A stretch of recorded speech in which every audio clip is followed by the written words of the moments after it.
All right, Sugar Bowl, final game. Georgia versus Ole Miss. Georgia, this is, of course, the only rematch of the quarterfinals. Georgia won the first matchup 43-35 back in October. They covered as a 7.5-point favorite. Game flew over the total of 57.5. It was Gunnar Stockton's best game of the year. Georgia went the entire game without punting. I doubt that will happen again. I expect this to be a more defensive game than the last one. There's something about Kirby Smart in rematches. It's a thing. Look at what happened to Alabama this year. They went into Athens, played really well offensively, won the game. SEC championship game a few weeks ago, couldn't do a damn thing. So Kirby Smart making adjustments, making your life harder in the second matchup, especially the same season, that's a real thing. Georgia's offense, very horizontal. They're good at yak. They're good at attacking outside the numbers. Design rollouts, right? Deep crossers. Zachariah Branch screens, yards after catch. Oscar Delp, Lawson Lucky, the tight ends are really good. This is a big, physical offensive line that loves to run it. Gunnar Stockton leads the nation, actually, in adjusted completion rate outside the numbers. Fifth lowest ADOT, just at 8 yards. So what that's telling me is he's not pushing it vertically, but he's very effective at throwing it outside the numbers. Horizontal play action, design sprint outs, bootlegs, screens.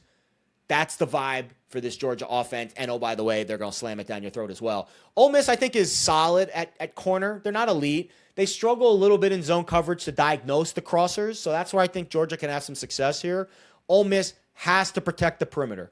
The pass game for Georgia is designed to complement the run game. Run it down your throat, play action, bootleg off of it, horizontal yak throws. That, to me, is the Georgia offense in a nutshell. Can Ole Miss defend inside zone?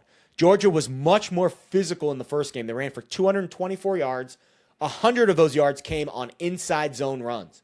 Georgia averaged 5.6 yards per carry on inside zone. The D tackles, Harris and Eccles, really struggled against the O-line for Georgia. The linebackers are going to have to be really good at fitting. They had no answer for inside zone in the first matchup, and Georgia loves to run that scheme. The best running plays for Ole Miss in the first game was Trinidad Chambliss. So they could not run it with Kejuan Lacey. He was held to 31 yards in the first matchup. As a team, they only gained 19 yards before first contact. Can the Ole Miss O-line get any push? Are they tough enough to hold up? I would lean to the no. That Georgia defense playing really well. Trinidad Chambliss in this game, it was week 8, season low passing grade, season low completion rate. Georgia ran a 40% rate of man coverage in that game. Way more than normal for them. Chambliss is really good against zone this year, struggles against man. His passing grade dips from top 10 to outside the top 60. The Ole Miss receivers are going to have to prove they can separate from man coverage. Chambliss is going to have to make throws into tight windows. Ole Miss had 199 yards of yak in the first game. That is a strength for them. Stribling, Wallace, Lee, Alexander, very dangerous weapons. But again, Chambliss really struggled to fit it into those man windows. He was just 2 of 11 on throws 10 or more yards down the field. He's been one of the best deep passers in the country this year, but Ole Miss really shut him down. Georgia really shut Ole Miss down. Can Georgia figure out a way to do that again? Can Ole Miss hit any home runs against this Bulldogs defense? Or is it going to have to be dink and dunk and dink and dunk, and at some point, Ole Miss is going to make the mistake? This Georgia defense is red hot. 4 straight games allowing 10 points or less. I really think this game will come down to quarterbacking, who can handle the pressure, and can Chambliss elevate his ability to find open receivers in tight man coverage. Trinidad Chambliss has been one of the best stories in college football this year. This dude was playing at Ferris State last year at the D2 level.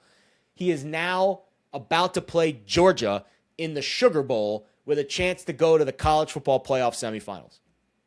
Awesome story. But I think Georgia's better. Obviously, I've given you Georgia to win the championship several weeks ago when the playoff bracket came out. I still think Georgia is my pick. I think it's going to be Georgia beating Ohio State in the semis. I think it'll be Indiana and Texas Tech in a war in the other semifinal. And then I think Georgia will make it to the championship game.